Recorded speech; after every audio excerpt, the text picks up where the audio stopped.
बिस्मिल्लाहिर्रहमानिर्रहीम। अस्सलामु अलैकुम। सबसे पहले तो मैं इस्लामी जमीयत तलबा का शुक्रगुजार हूँ कि उन्होंने आज मुझे यहाँ इन्वाइट किया। अपने तारीख मुताबिक के पाकिस्तान के कम उम्र तरीन मुसन्निफ होने का एहसास हासिल है।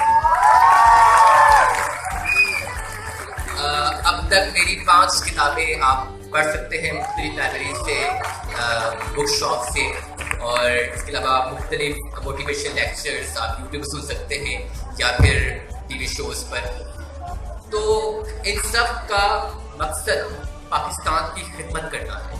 मैं अपने कलम से, आप नौजवान हैं, नौजवान अपने अंदर दुनिया को बदलने की ताकत रखते हैं। नौजवान वो कि जो अपने मुल्क को कौम की खिदमत करने के लिए कोशा रहें, और याद रखें कि जो अपने मुल्क को कौम की खिदमत करते हैं वो अपने मुल्क को कौम को हीरो कहलाते हैं। आपके सामने कितने हीरोज हैं, अब्दुल सत्तार एदी से देख लें, डॉक्टर अब्दुल कदीर खान को देख लें, अशफाक करीम को देख लें। आज वो हमारे हीरोज कहलाते हैं जिन्होंने पूरी दुनिया में पाकिस्तान का नाम रोशन किया, जो मेरे मुल्क को कौम की खिदमत के लिए कोशा रहे।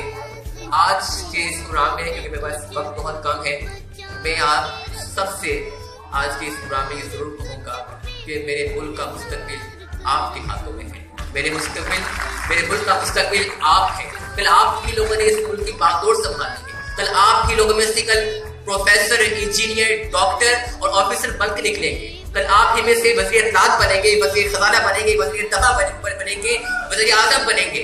कल आप ही लोगों में से इस मुल्क के हुक्मरान बनेंगे, इस मुल्क के लीडर्स बनेंगे, और कल आप ही लोग इस मुल्क को संभालेंगे। अपने मुल्क को कौम की खिदमत करें और अपनी सलाहियतों को, अपनी काबिलियतों को मुल्क को कौम की खिदमत के लिए बुरवेकार लेकर आए।